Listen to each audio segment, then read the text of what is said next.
심심치 않게 뉴스 보도를 통해서 이러한 소식들을 접한 적이 있습니다. 코로나 상황 때문에 미국이나 유럽 이렇게 백인들이 많이 사는 그러한 지역에서 동양인들을 향한 혐오 행동들이 심심치 않게 일어나고 있는 그러한 뉴스들을 막 이렇게 몇 번이고 본 적이 있습니다. 너의 나라로 돌아가라. 왜 바이러스를 가지고 왔냐라는 어떤 막 욕설들을 막 섞어가면서 동양인들을 향해서 혐오 발언을 하고 그러한 혐오하는 행동들을 하는 그러한 뉴스를 여러 차례 본 적이 있습니다. 아마도 이러한 코로나 상황에서 어쩔 수 없이 그 동양인들에게 붙은 어떠한 것 때문이겠죠.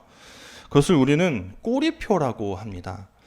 우리가 어떤 사람을 이름이 아닌 어떤 다른 것으로 규정할 때 애칭도 있을 수 있고요. 별명도 있을 수 있는데 꼬리표라는 것은 왠지 좀 부정적인 이미지로 우리에게 다가올 때가 더 많습니다. 어떤 사람들에게 누군가의 어떤 모습이나 어떤 그 사람의 성향, 어떤 성격이 딱 한 가지의 모습으로 각인되어져서 변경하기가 그래서 변명하기가 너무나 어려운 그런 것들, 우리가 그것을 꼬리표라고 하죠. 여러분들은 어떤 꼬리표를 받아본 적이 혹시 있으십니까? 사실 꼬리표를 받았다 하는 것이 앞에서 이야기했던 것처럼 그렇게 반갑지만은 않습니다. 수천 년이 지났는데 우리가 어떤 한 선지자의 어떤 꼬리표를 계속 한 가지 이름으로 부르게 되는 그러한 사건이 있습니다. 예레미야인데요. 이 예레미야는 지금까지도 그는 눈물의 선지자라고 이름 불려집니다. 그러니까 그 눈물의 선지자가 이 예레미야 선지자의 꼬리표였던 거죠. 그는 왜 그러한 꼬리표를 받게 됐을까요?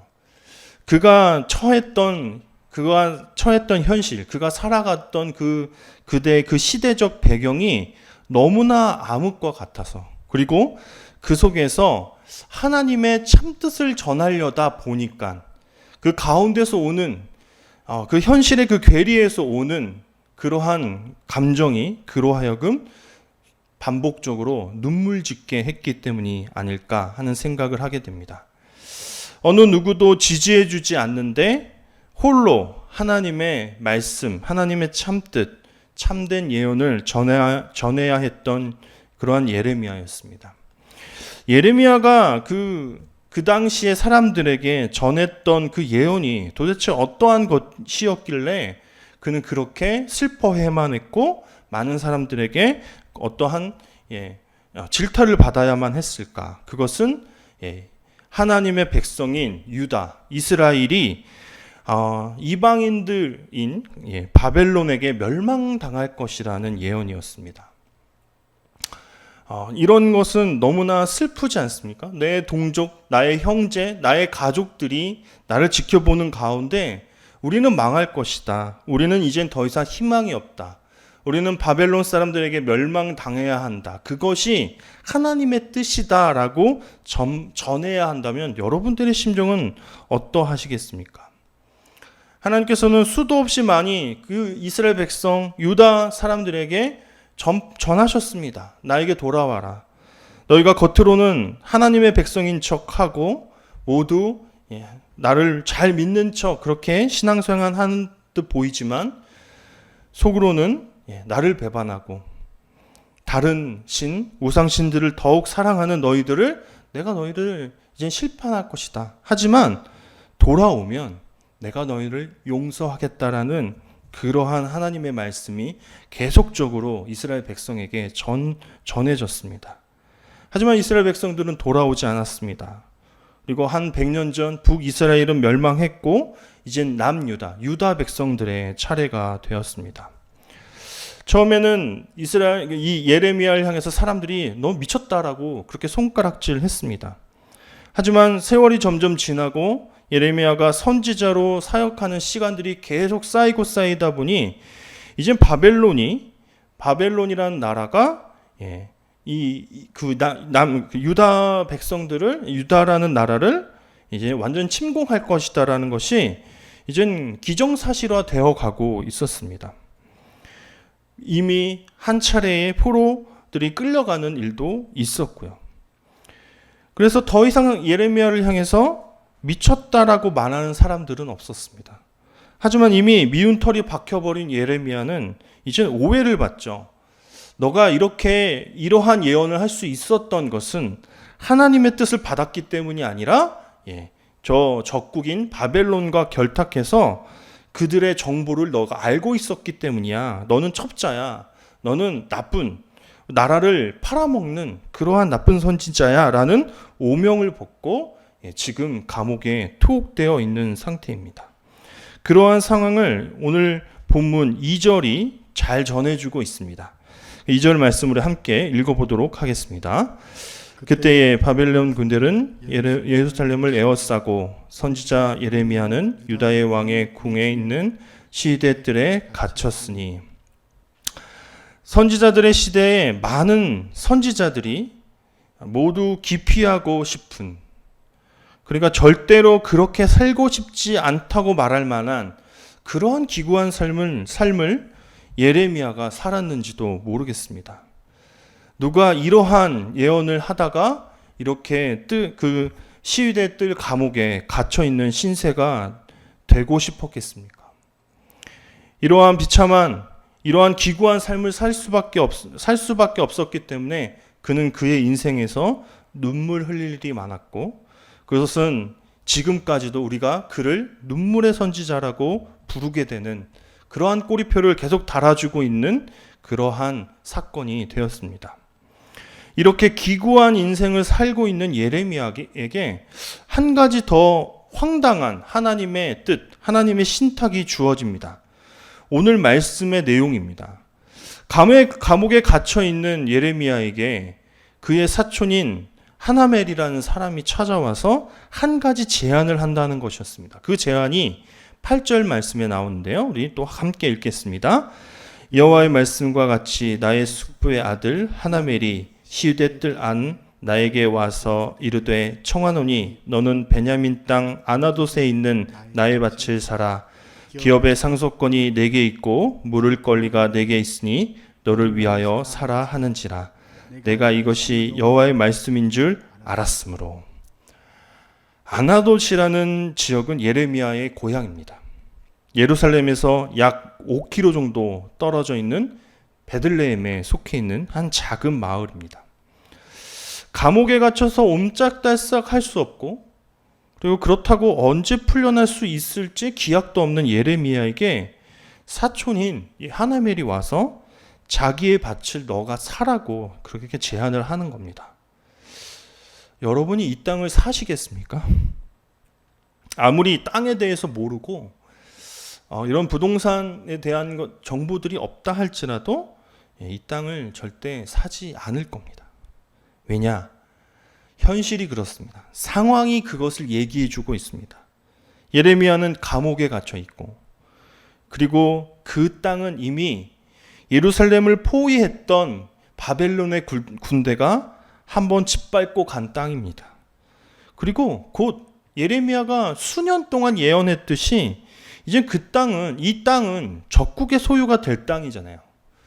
근데 어떻게 그 땅을 사라는 제안을 할 수 있을까요? 그리고 이걸 살지 말지를 고민하는 것도 너무 이상합니다. 그리고 예레미야에게 이미 수년 후에 이스라엘 땅이 회복할 그러한 하나님의 예언이 있다는 것도 주어졌습니다.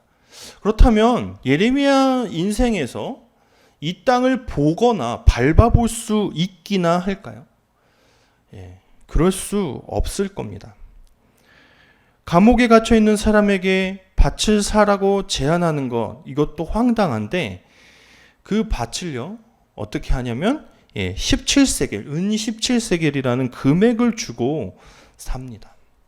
여러분, 이 정도의 상황이라면 이것은 오히려 하나멜이 돈을 주면서 제발 이 땅 좀 가져주세요 라고 해도 사실 가질지 말지를 고민하는 것이 맞지 않겠습니까?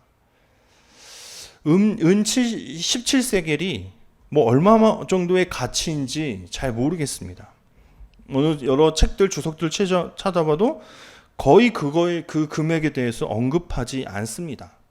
그리고 도대체 얼마만큼의 땅이길래 그리고 그 은 17세겔이라는 금액을 지불해야 했는가라는 정보도 사실 이 본문에서는 알 수 없습니다. 왜냐? 왜 알 수 없을까요? 이것을 안다 한들 이 땅을 사는 것을 결정할 수 있겠습니까? 전혀 상관이 없습니다.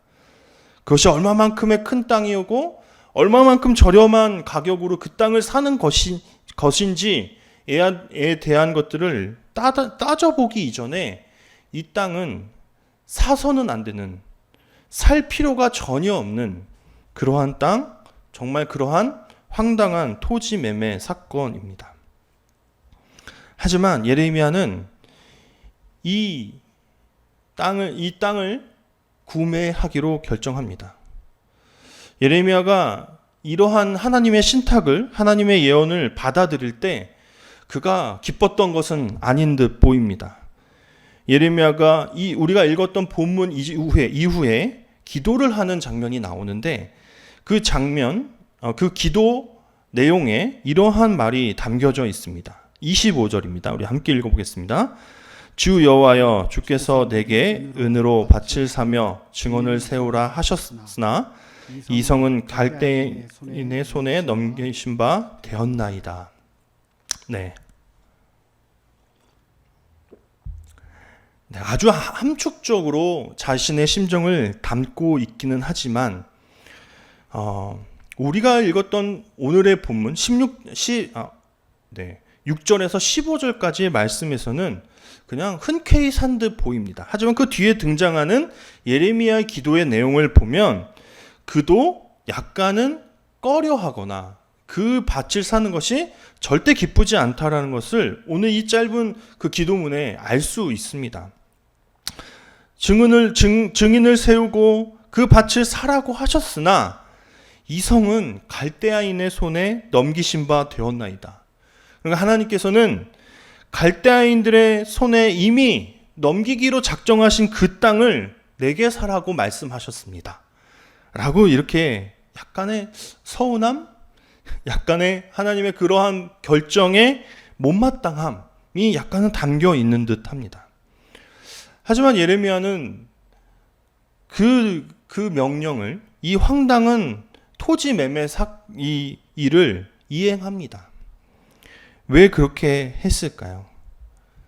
그 누구도 아무리 이 토지 매매에 대한 어떤 지식이 전혀 없는 사람이라 할지라도 절대 이 밭을 사지 않을 것 같은 이 일을 왜 예레미야는 그렇게 했던 것일까요?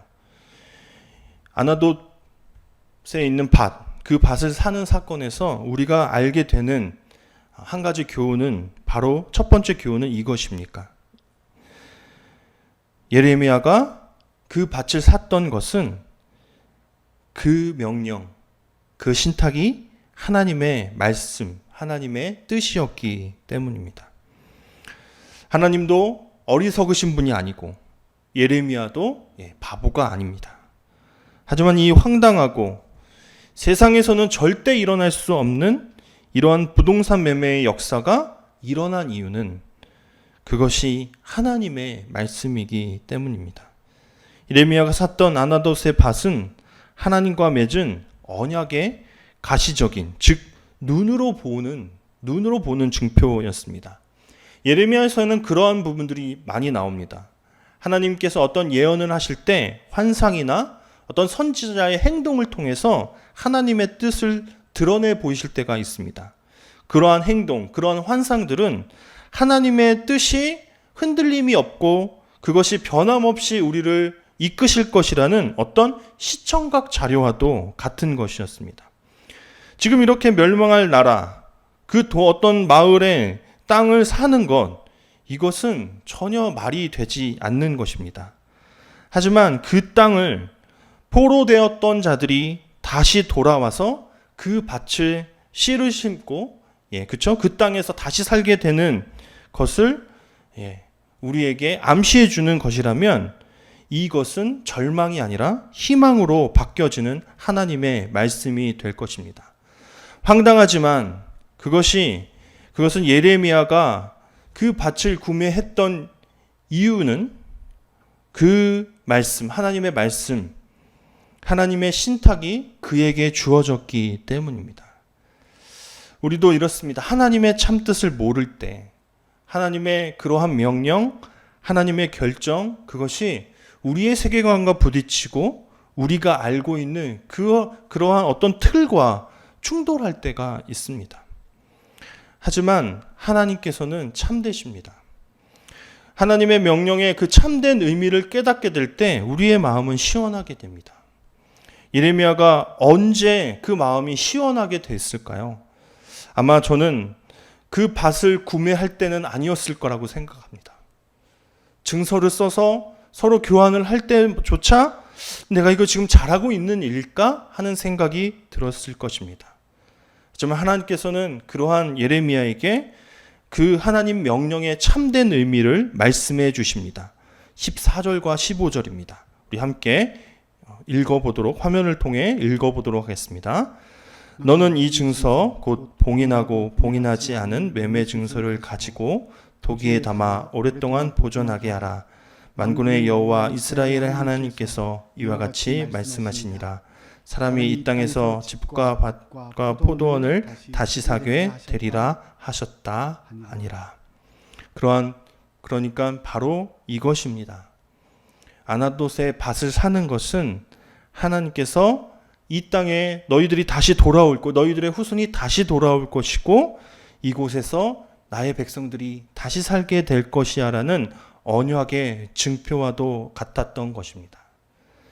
우리가 하나님의 말씀을 들을 때 참 황당하고, 아니 황당하지 않아도 사실 지키기 어려운 것들이 너무나 많습니다. 예를 들면 이런 것이죠. 우리가 신앙생활을 하면서 수도 없이 많이 듣는 말이 바로 사랑하자입니다. 서로 사랑하자, 서로 용납하자. 우리가 매 예배, 매 순간마다 사랑하자는 말을 입버릇처럼 하고 너무나도 자주 듣는 말입니다. 하지만 이 서로 사랑한다라는 것이 때론 누구를 위함인지 다시 생각하게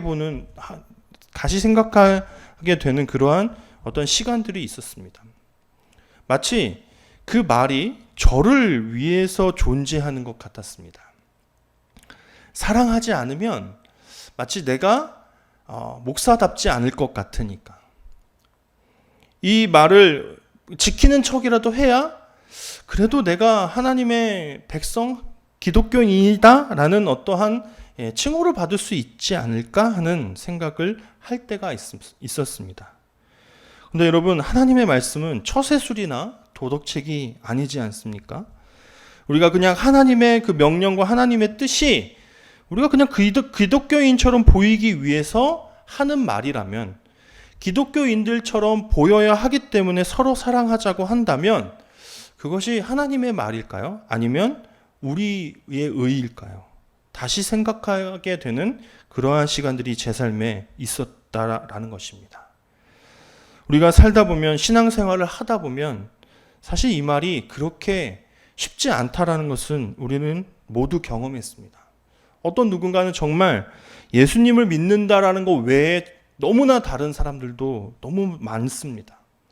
이해할 수 없는 행동들, 이해할 수 없는 그러한 가치관을 갖고 사는 사람들이 우리 주변에 성도, 그리고 이웃, 공동체라는 이름으로 우리 옆에 존재하고 있습니다. 그렇게 어려운 것이죠. 하지만 우리가 서로 사랑하자라는 말을 지키려고 발버둥 치는 것은 그것이 나의 의를 드러내기 위함이 아니라 그것이 하나님의 명령이기 때문입니다. 너무나 어려운 일이죠. 곧 멸망할 그 땅을 우리가 사야 한다라는 것. 예레미야가 그것을 사야 하고 그 매매 증서까지 사람들에게 보여주고 그들 앞에서 내가 이렇게 공개적으로 하나님께서 명령하신 뜻을 따랐고 이 밭을 이렇게 샀습니다라고 이야기하는 것조차 너무 어려운 일이죠. 하지만 그가 그렇게 하나님의 뜻을 따랐던 것은 그 말이 하나님의 말씀이기 때문입니다. 여러분, 우리가 얼마나 하나님의 말씀 앞에 이렇게 고집을 피웁니까? 얼마나 많은 순간 유예합니까? 변명들과 어떠한 우리들의 상황들을 이야기하면서 하나님, 그것이 하나님의 말씀인 줄은 알겠습니다. 하지만 지금은 아니에요. 좀 기다려 주세요. 얼마나 하나님 앞에 핑계하고 변명하고 그렇게 하나님의 뜻을 밀어내는 시간들이 우리의 삶에 많은지 우리는 다시 한번 돌아볼 필요가 있습니다. 예레미야는 하나님의 말씀에 순종했습니다. 자신의 이익을 위해서가 아니라 그것이 하나님의 말씀이었기 때문입니다. 자신은 계속 가난해지고 사람들에게 왕따 당하고 상황은 날로 날로 심각해져감에도 불구하고 그렇게 황당한 부동산 매매를 이행해야 했던 것은 그 모든 것이 하나님의 말씀인 줄 알았기 때문입니다. 저와 여러분도 그렇게 하나님의 말씀에 순종하는 삶 살아가기를 간절히 소원합니다. 이 아나돗 밭 매매 사건을 통해 또 하나 깨달을 수 있는 것이 있습니다. 두 번째는 바로 그의 시선이 영원함 속에 있었다라는 것입니다. 하지만 우리는 신앙생활을 하면서 우리를 과거와 현실에 묶어두려고 하는 그러한 행동들을 할 때가 많습니다. 그것이 굉장히 신앙이 있는 것처럼 보이고 굉장히 믿음이 좋은 것처럼 보이는데 사실 그 안을 깊이 들여다보면 그것은 굉장히 현실주의적이고 현세적이고 현재에 머물도록 하는 그러한 말들을 우리가 쉽게 사용할 때가 있습니다. 예를 들면 감사라는 말이 그렇습니다. 그럼 우리가 신앙생활하면서 얼마나 많이 감사를 강조합니까? 어떤 이 기독교 서적은 감사라는 주제를 가지고 매일매일 일기처럼 적으라고 이야기하기도 합니다. 이것을 전면적으로 부인하는 것은 아닙니다. 감사 중요한 내용입니다. 하지만 그 감사가 주는 어떤 역기능이 있다라는 것을 우리가 간과해서는 안 됩니다. 존 파이퍼 목사님의 장래의 은혜라는 책에 이 감사의 역기능에 대해서 이렇게 기록하고 있습니다. 제가 한번 읽어보도록 하겠습니다. 우리는 과거 속에 살고 있지 않다. 우리의 순종은 과거 속에서 일어날 수 없다. 우리의 모든 삶은 앞으로 다가올 장래에 이루어진다. 그러므로 우리가 감사를 통해 장래의 순종을 이끌어내려 한다면 무언가 잘못된 것이다. 감사는 무엇보다 하나님께서 베푸신 과거의 은혜에 대한 반응이다. 그러니까 바로 이러한 말이죠. 그 감사가 주는 것이 너무나 많지만 감사 때문에 우리 하나님을 기억하고 하나님의 은혜를 상기할 수 있지만 때로는 그것이 우리를 과거에 머물도록 한다라는 것입니다. 사실 성경 속의 많은 부분들은 과거, 현실에 머물도록 우리에게 요구하는 것이 아니라 그 과거, 현실을 뛰어넘어서 장래, 미래를 향해서 걸어가라고 이야기합니다. 존 파이퍼 목사님의 이 장래의 은혜라는 책에서 얘기하는 논지는 그런 겁니다. 이스라엘 백성이 출애굽하여서 그들이 약속의 땅으로 갈 때 그들은 수도 없이 많이 감사할 제목들이 있었지만 불평했습니다. 넘어졌습니다. 또 그들은 계속 하나님 앞에 범죄했습니다. 감사할 내용들이 그 어느 누구보다 많은 사람들이었지만 말입니다. 그들에게 감사할 거리가 없었나요? 왜 그들은 그렇게 범죄할 수밖에 없었을까요? 그들이 보지 못했던 것이 있습니다. 그들을 이끄는 장래의 은혜. 그들을 미래로 이끄시는 하나님의 그러한 신실하심이 있다라는 것을 그들은 보지 못했다라는 것이죠. 이 아나돗 밭을 사는 사건은 바로 그의 시선을 바로 이 앞에 있는 현실에 두는 것이 아니라 그 현실을 넘어 미래에, 장래에, 그 장래를 넘어 영원까지 그 백성들을 이끄실 하나님의 그 뜻, 그 하나님의 언약, 하나님의 약속을 바라보도록 했다라는 것입니다.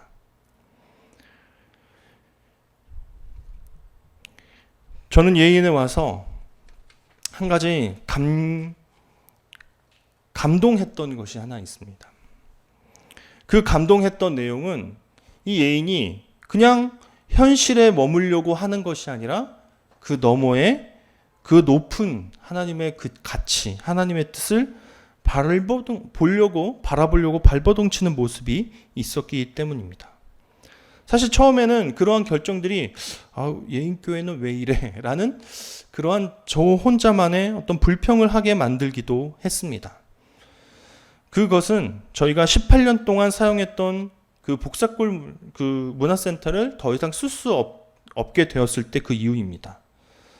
언제 상황이 변할지 모르는데 다시 다 같이 모여서 예배할 날이 곧 올지도 모르는데 사실 장소를 먼저 구하는 것이 옳지 않나? 라는 내심에 제 안에 혼자만의 어떠한 의문이 들었습니다. 하지만 예인교회는 즉시로 공간을 찾기를 애썼던 것이 아니라 어떻게 하면 더욱더 세상을 위해서 헌신하고 사역할까? 그 공간 너머에 하나님께서 예인교회를 통해서 일하고자 하시는 어떤 뜻들이 있지는 않을까? 그것을 먼저 묻고 찾는 시간들을 가졌습니다. 요즘은 우리가 함께 공개적으로 그러한 장소들을 찾아 나가고 있죠. 하지만 지금 이렇게 그러한 공간들을 찾고 있는 이 순간조차 제가 보기에는 그런 단순한 공간을 찾는 것이 아니라 그 공간 너머에 계신 하나님의 뜻을 찾고 있는 것은 아닐까 하는 생각을 하게 되었습니다. 여러분, 우리가 이 현실을 바라볼 때 불확실한 것들이 너무나 많습니다. 하지만 그 불확실함 속에 하나님께서는 우리를 은혜로 이끌고 계십니다. 제가 어떠한 설교를 듣다가 그 어떠한 설교자가 그 오스왈드 챔버스의 주님은 나의 최고봉이라는 책에 어떤 문구들이 인용하는 것을 보게 됐습니다.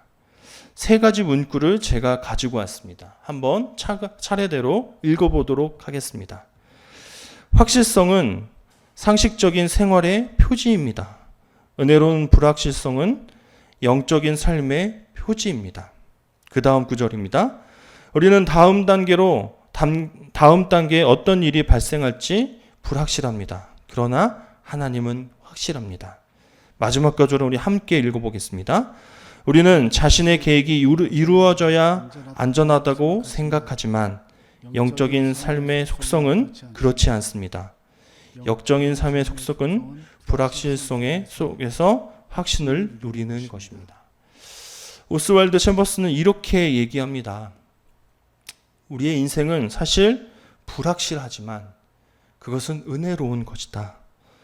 그 불확실한 그 속에 우리는 하나님의 확실함을 우리가 누리게 된다라는 것입니다. 여러분, 예레미야가 얼마나 두렵고 떨렸을까요? 그의 인생 전반이 그랬을 것입니다. 하나님의 뜻을 매번 전해야 할 때마다 그 두렵고 떨림으로 그는 사람들 앞에 섰을 것입니다. 사람들이 나에게 돌을 던지면 어떡하지? 내가 정말 그들의 손에 잡혀 죽으면 어떻게 될까? 내가 이렇게 하나님의 뜻을 온전히 전하다가 정말 나의 가족들도 다 나를 떠나면 어떻게 되지? 아마 그러한 불확실성 속에서 계속 그의 인생을 살았을 것입니다. 하지만 그러한 인생을 살면서 예레미야가 발견하게 된 것은 한 가지입니다. 오직 하나님만 확실하시다라는 것입니다. 하나님께서 우리 이 현실에서 뛰어넘어 장래로 이끄시는 그 은혜가 정말 우리를 이 세상을 살게 하는 원동력이다라는 그러한 신앙의 의미, 그는 발견했을 것입니다. 신앙인들이 너무나 제각기죠. 그래서 몇몇 가지 유형으로 규정하기가 너무 어렵습니다. 하지만 하나 분명한 것이 있습니다. 제가 오늘 이 말씀에 비추어서 이야기할 수 있는 것은 확실한 은혜만을 추구하는 신앙인이냐, 하나님께서 우리의 삶에 하나님이 확실하다라는 것, 하나님만이 확실하다라는 것을 깨닫는 신앙이냐, 이 두 가지 기준으로 분명히 나눌 수 있다고 생각합니다. 여러분은 어느 편에 서시겠습니까?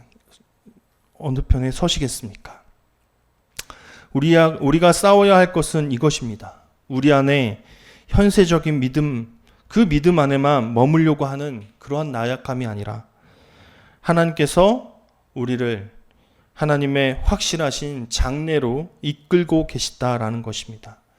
우리는 계속 생각해야 되죠. 계속 찾아가야 할 것입니다. 이 현실을 넘어, 이 코로나의 현실을 넘어 도대체 하나님께서는 어떠한 은혜로 우리를 이끄시는지, 어떠한 소망으로 우리를 인도하고 계신지 우리는 분명히 그것을 보고 찾아 나가야 될 줄 믿습니다. 현실의 벽에 넘어져 주저앉아 그렇게 눈물 짓는 저와 여러분 되지 않기를 소원합니다. 예레미야와 같이 하나님 말씀에 순종하고 또한 하나님께서 주실 그 영원한 소망, 장래의 은혜, 불확실함의 은혜를 바라보는 저와 여러분 되기를 간절히 소원합니다. 함께 기도하겠습니다.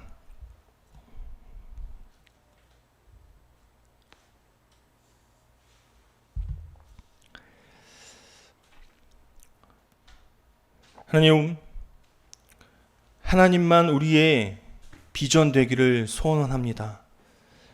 하나님의 그 뜻이 우리의 확실성이 되고 우리가 바라보는 유일한 은혜이기를 소망합니다. 우리가 얼마나 많은 순간 하나님께 내 믿음을 두겠습니다 라고 얘기하면서도 사실 우리의 시선, 우리의 소망이 이 세상의 확실성에 근간을 하고 있는지 또 한번 다시 깨닫게 됩니다. 우리는 여전히 코로나 현실에 눈물 짓고 주저앉아 있고 더 그 너머에 있는 하나님의 뜻을 보지 못하고 있는지도 모릅니다. 하나님, 이 현실을 넘어 그 장래로, 미래로, 더 큰 소망으로 우리를 이끄시는 그 은혜를 바라보게 인도하여 주옵소서. 예인이 가야 할 길을 우리가 결정하고 우리가 회의하는 것에 만족하는 것이 아니라 하나님께 더욱 무릎 꿇어 묻고 하나님의 뜻을 간절히 구하는 예인교회가 될 수 있도록 인도하여 주옵소서. 모든 말씀 예수님의 이름으로 기도합니다. 아멘.